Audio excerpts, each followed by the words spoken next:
bersukacita, amin. Yang bersukacita boleh lambaikan tangan. Sambil lihat kanan kiri sambil tos, Tuhan Yesus mengasihimu.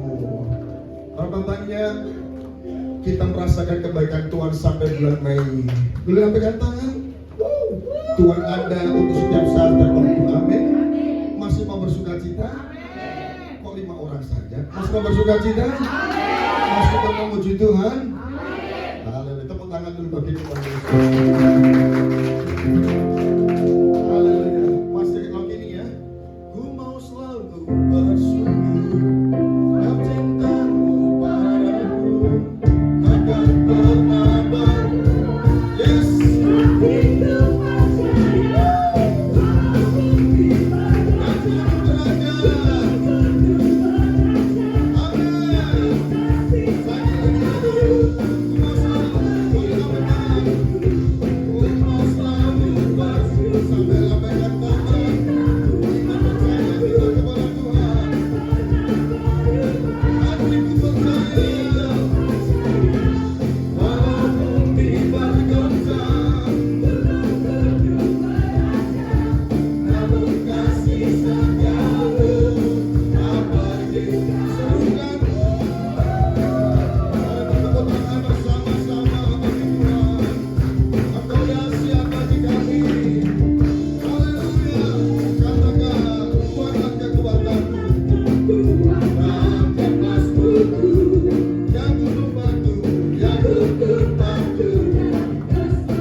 Yesus dahsyat, Yesus luar biasa.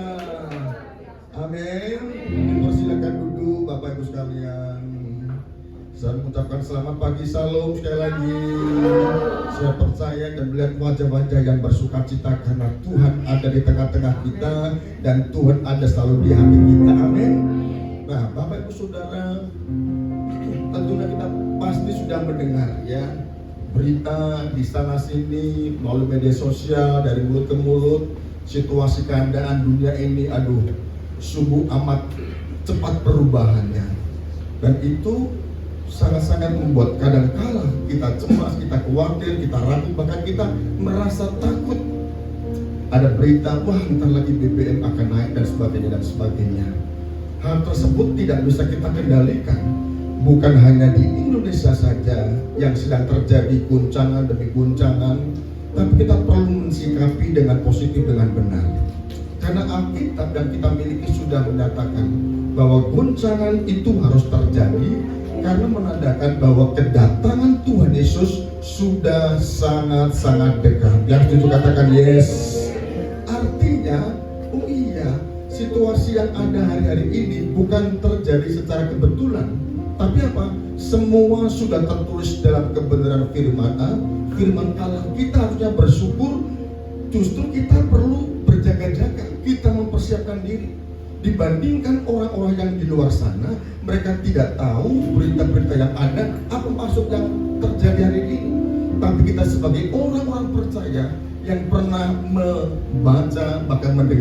khotbah-khotbah tentang akhir zaman, tentang tanda-tanda kedatangan Kristus kali yang kedua, kita tidak perlu kaget lagi Bapak Ibu Saudara.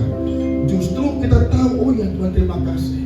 Dengan adanya guncangan-guncangan yang ada, baik ekonomi, politik, keuangan, apapun, justru kita semakin dekat, semakin mengasihi, dan semakin mengasihi Tuhan. Yang sudah katakan yes.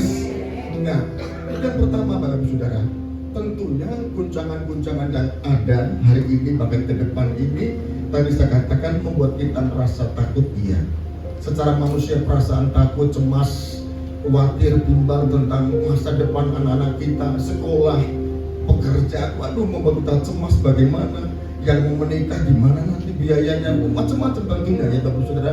Nah, ini perlu kita sikapi dengan bijaksana. Apa yang harus kita lakukan di tengah-tengah guncangan hari-hari ini yang sedang Tuhan kerjakan? Selain tadi bahwa itu menunjukkan tanda kedatangan Tuhan Yesus yang sudah semakin dekat, tentunya hari-hari ini ke depan kita perlu membangkitkan iman. Katakan membangkitkan iman. Ya, Bapak Ibu Saudara, kenapa saya katakan hari-hari ini bahkan ke depan kita perlu membangkitkan iman? Karena intensitas guncangan yang terjadi ke depan itu akan semakin kuat. Ya, bisa-bisa kita akan meninggalkan Tuhan, akan menyangkal Tuhan, ya. Bahkan kita akan mundur dalam pelayanan yang sudah melayani. Mungkin kita akan mundur dari gereja karena apa? Sesuatu yang gak masuk akal atas hidup kita. Namun saya berdoa, saya berharap itu tidak terjadi atas setiap kita. Yang setuju katakan amin. Nah, apa yang kita lakukan? Membangkitkan iman. Ketika kita mendengar, kita melihat berita-berita yang ada, aduh, iman kita. Iman itu kan ada di hati, ada di pikiran, di jiwa letak iman itu.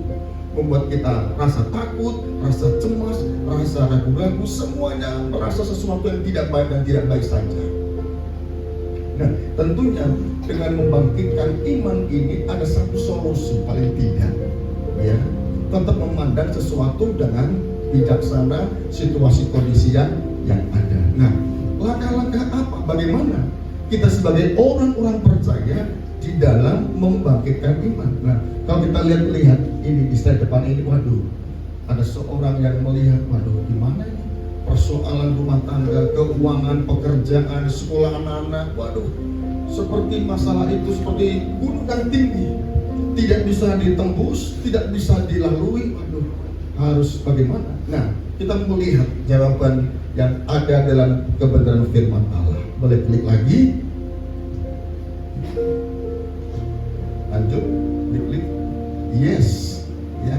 Nah, kita mau mendasari kebenaran firman Allah dengan Mazmur pasal 121 ayat 1 sampai ayat yang keempat. Ayo kita baca bersama-sama. 1, 2, 3. Nyanyian siara. Aku melayangkan mataku ke gunung-gunung, dari manakah akan datang pertolonganku? Sampai di sini dulu.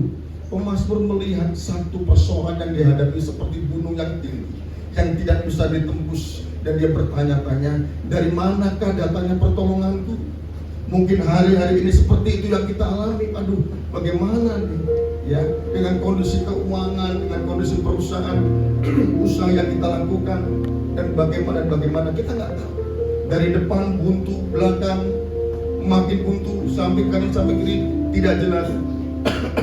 Tapi pemazmur mengatakan, dari manakah akan datang pertolonganku? Nah, di ayat kedua kita jawab bersama-sama. 1, 2, 3. Pertolonganku ialah dari Tuhan yang menjadikan langit dan bumi. Yang setuju katakan amin. Pertolonganku datangnya dari Tuhan. Artinya kita tidak bisa mengandalkan siapapun, apapun kondisi hari-hari ini. Pemazmur mengatakan pertolonganku ialah datangnya dari Tuhan. Kita ingat, oh iya, hanya dari Tuhan saja pertolongan akan kita dapatkan, akan kita peroleh. Dan setuju katakan amin. Ayat ketiga kita baca bersama-sama lagi. 1, 2, 3. Ia takkan membiarkan kakiku goyah, penjagamu tidak akan terlelap. Pemazmur mengungkapkan bahwa Tuhan yang dia sembah seperti penjaga, tidak pernah terlelap dan tidak pernah tertidur 24 jam. Bukan hanya rumah sakit yang 24 jam, surga juga 24 jam, siap menolong, memperhatikan, memperdulikan persoalan kita. Yang setuju katakan yes. Dia katakan, ia takkan membiarkan kakimu goyah. Ada satu kecemasan, ada satu ketakutan. Tetapi Amsal pernah menyatakan begini, tidak untuk selamanya, sekali lagi, tidak untuk selamanya orang benar dibiarkan goyah. Artinya sesaat Tuhan bisa izinkan. Supaya apa? Supaya kita semakin mendekatkan diri, menyadari bahwa tanpa Tuhan kita bukan siapa-siapa. Tanpa Tuhan kita tidak dapat berbuat apa-apa. Yang setuju katakan amin. Apapun profesi kita, siapapun diri kita, dan bagaimanapun latar belakang kita, pertolonganku datangnya dari Tuhan. Di depan tadi sudah katakan, ke depan nanti intensitas guncangan semakin kuat. Kita tidak tahu harus kemana dan bagaimana, tapi ada satu tangan Tuhan yang dapat kita andalkan. Amin. Nah, ayat keempat kita baca bersama lagi. 1, 2, 3. Sesungguhnya tidak terlelap dan tidak tertidur penjaga Israel. Yang setuju katakan amin. Di awal tadi saya katakan, Tuhan kita, Tuhan yang bertanggung jawab. Dia ibaratnya seperti Bapa terhadap kita sebagai anak-anaknya. Kita saja sebagai orang tua, sebagai ayah, sebagai ibu, pasti memikirkan ke depan bagaimana masa depan anak kita. Dari sekolahnya, dari makanan dan minumnya, sudah kita pikirkan jauh ke depan, 5 tahun, 10 tahun ke depan. Lebih-lebih Tuhan kita, Yesus Kristus, juga sama, bahkan lebih memikirkan apa yang harus dia lakukan untuk umat-umatnya. Yang ngerti jujur katakan amin. Makanya kita terus berada di satu kebenaran yang membuat kita tetap iman kita terjaga. Di luar sana Bapak Ibu Saudara, orang tidak tahu harus berbuat apa. Tapi kita bersyukur, kita punya Yesus, kita punya firman, kita punya janji-janji itu, janji Tuhan. Yang setuju katakan amin. Sekali Yesus selamat, harapanku.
Supaya bisa menguatkan anak-anak kita.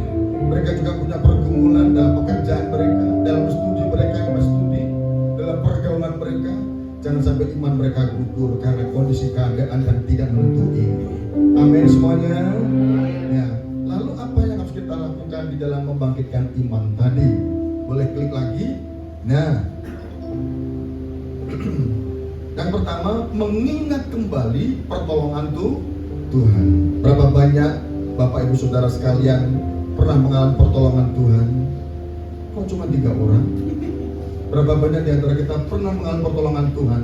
Yang sakit, masalah utang piutang, dikejar debt collector, dikejar pinjol mungkin gitu. Aduh, pusing kita bagaimana? Tapi Tuhan tolong kita. Ya, artinya hal itu jangan kita anggap sepele.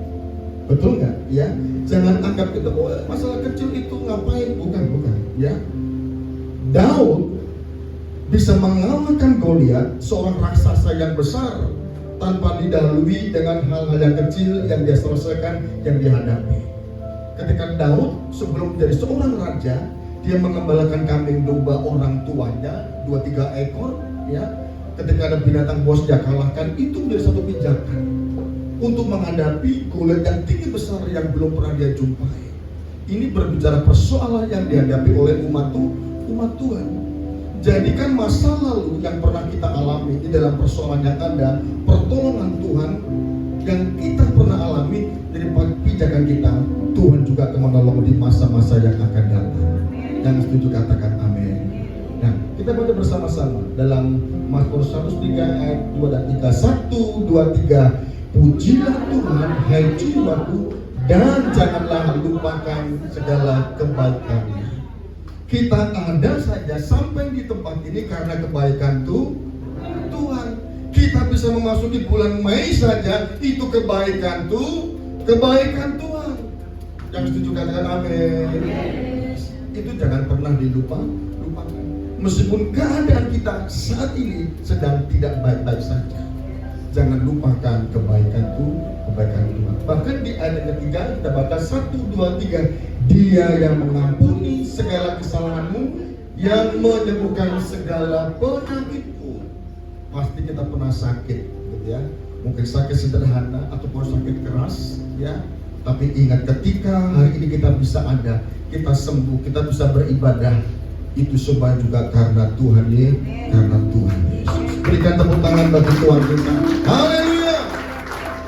Jadi yang pertama, mengingat kembali, mereview kembali pertolongan Tuhan di masa lalu. Jangan anggap sepele, ya. Jangan anggap sepi kebaikan Tuhan. Apapun kondisi keadaan kita, ingat Tuhan pernah menolong kita. Ya. Ada satu pujian.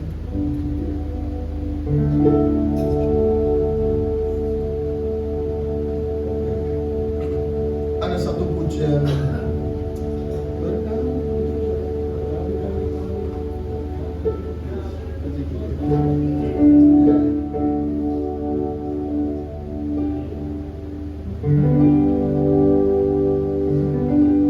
Ada satu pujian yang mungkin kita sudah familiar. Berkali-kali Tuhan menolong. Ya. Berkali-kali Tuhan menolong. Artinya jangan pernah lupakan segala kebaikan Tuhan yang sudah kita alami.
Sekalipun keadaan kita ingat, oh iya, Tuhan pernah menolong aku setahun yang lalu, 2 tahun yang lalu. Aduh, Tuhan Yesus baik, Tuhan sangat baik. Yang setuju katakan amin. Yes. Lalu yang kedua, selain mengingat kembali pertolongan dan kebaikan Tuhan, nah ini penting juga, perkatakan janji-janji Tuhan.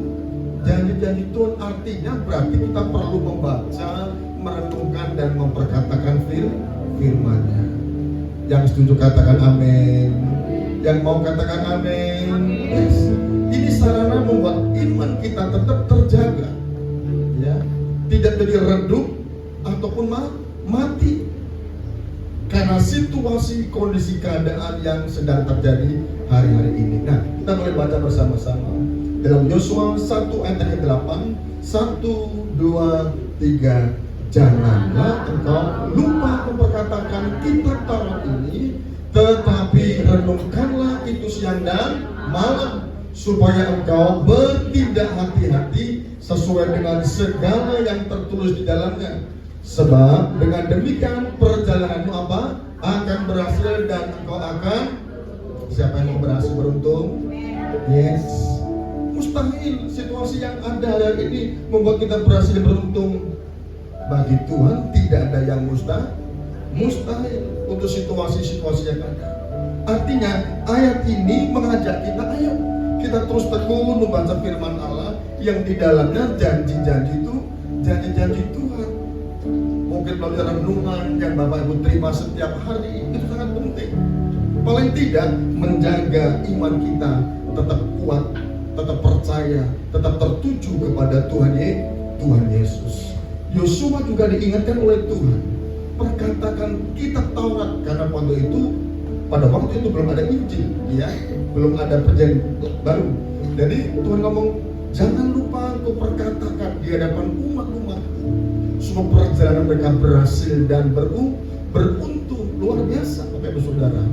Tuhan sudah memberikan kita satu resep, satu formula bagaimana supaya perjalanan kita berhasil dan beruntung. Baca firman Allah dan perkatakan firman Tuhan. Bukan memperkatakan sesuatu yang negatif, yang menakutkan, mencelakakan diri kita sendiri, pekerjaan kita, rumah tangga kita, tapi ayo kita perkatakan sesuatu yang membangun satu dengan yang lain. Dan mau katakan amin. Meskipun keadaannya susah, kita perkatakan keadaanku akan baik-baik saja, kesehatanku akan semakin baik-baik saja, ya. Bukan makin celaka aku, makin sakit aku, jangan. Tuhan ingin supaya kita berhasil dan beruntung lewat memperkatakan apa yang ada di dalam firman-nya. Yang mau katakan amin. Yes. Dan inilah cara kita membangkitkan iman.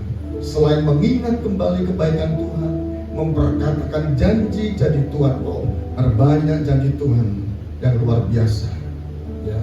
Kalau Tuhan yang berjanji itu pasti ditepati. Kalau manusia berjanji bisa lupa, bisa silang, bisa. Tapi kalau Tuhan yang berjanji, Dia akan menepati sesuai dengan waktu dan rencananya. Yang ngerti katakan amin. Maka dari pujian, waktu Tuhan pasti yang terbaik. Walau kadang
memutuskan. Banyaklah rencana di hati manusia, tapi keputusan dari Tuhan. Kita hanya bisa memohon, berharap, tapi waktunya Tuhan. Yang setuju katakan amin. Nah, ini banyak orang yang tidak menyadari, sehingga dia bisa menjadi sakit hati, kecewa, marah-marah, kesel sama Tuhan. Tuhan, kenapa? Aku sudah sungguh-sungguh, aku sudah setia ini dan itu. Kenapa Tuhan pergumulanku, masalahku, sakit penyakitku belum kunjung Tuhan Engkau wujudkan, Engkau lakukan. Kembali lagi, waktu Tuhan, waktu yang terbaik. Dan nanti katakan amin. Yes. Nah, lalu yang ketiga, bagaimana kita membangkitkan iman selain kita tadi memperkatakan janji Tuhan. Nah, ini tidak kalah penting juga, tetap di dalam komunitas rohani. Ada banyak komunitas, ya, tapi tidak semua komunitas itu sehat, ya. Komunitas pencinta burung, komunitas pencinta ikan, komunitas naik motor, naik banyak ya, naik sepeda sampai ke gunung. Tapi kita punya komunitas rohani, jangan lupa. Hal itu boleh-boleh saja, tapi ini tidak kalah penting. Tetap di dalam komunitas rohani. Di wadah kita ada namanya komsel atau kun. Berapa banyak kita yang sudah terisa pinggul, gelapkan tangan? Belum semuanya, ya. Boleh tanya kepada pengurus di tempat ini. Saya tinggal di sana, saya mau ikut kun. Saya ingin rumahku jadi tempat untuk mesbah Tuhan, untuk Tuhan hadir. Perlu sekali, ya. Karena Alkitab mencatat 2-3 orang berkumpul dalam nama Yesus, dia hadir. Kalau Tuhan disembah di rumah kita, dimuliakan di rumah kita, dia akan bertata, dia akan menyertai, dia akan melindungi rumah kita. Yang setuju katakan amin. Ini penting sekali Bapak Saudara. Izinkan rumah kita untuk apa? Tuhan hadir, Tuhan dimuliakan, Tuhan disanjung. Sedangkan kalau pejabat aja datang ke rumah kita gak dengan tangan kosong, pasti ada sesuatu yang akan diberikan. Apalagi Tuhan kita, Raja segala raja, pasti ketika dia hadir di rumah kita, dia menyertai, dia memberkati, bahkan dia melindungi kita. Dengar dikatakan amin. Dan percaya katakan amin. Nah, kita baca bersama-sama dalam Ibrani 10 ayat 5. 1, 2, 3. Janganlah kita menjauhkan dari pertemuan ibadah kita seperti dibiasakan oleh beberapa orang, tetapi marilah kita saling menasihati dan semakin giat melakukannya menjelang hari Tuhan yang mendekat. Ini yang Tuhan pesankan hari-hari ini. Di tengah-tengah situasi yang tidak jelas dengan berbagai guncangan yang ada, ayo tetap ada di dalam komunitas rohani. Di sana ada nasihat, ada doa-doa, ya, ada pendewasaan rohani, ada pemuritan seperti yang tadi kita dengarkan. Pentingnya kita ada dalam sebuah komunitas. Ya. Kalau kita sekedar ibadah minggu, ya itu bagus nih, ya, tapi tidak cukup. Perlu kita ada komunitas kecil, ya, yang bisa memantau kita, yang bisa terus mengetahui kerohanian kita, pertumbuhan iman kita. Kalau kita sakit ada yang mengunjungi, kalau kita lemah ada yang mendoakan. Di mana? Di komunitas. Kalau sekedar ibadah minggu datang dan pulang, tidak ada komunikasi, interaksi tidak ada. Ya. Justru dalam komunitas kecil komunitas itu kita didewasakan, kita dikenal dan saling mengenal satu dengan yang lain. Nah, saya mendorong Bapak Ibu sekalian yang belum punya komunitas, ayo, ya, boleh bertanya dengan konter yang ada di depan. Saya tinggal di sini, tempat saya di sini, boleh nggak doain rumah saya, doakan masalah saya? Pasti mereka dengan senang hati menemani Bapak Ibu Saudara. Ya, sekali lagi tetap di dalam komunitas rohani. Ini sarana buat kita untuk membangun atau membangkitkan iman kita hari-hari ini.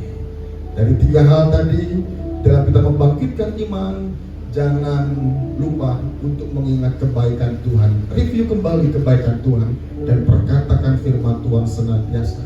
Dan terakhir, tidak kalah penting, tetap ada dalam komunitas rohani. Yang percaya katakan amin. Tuhan Yesus memberkati. Sekali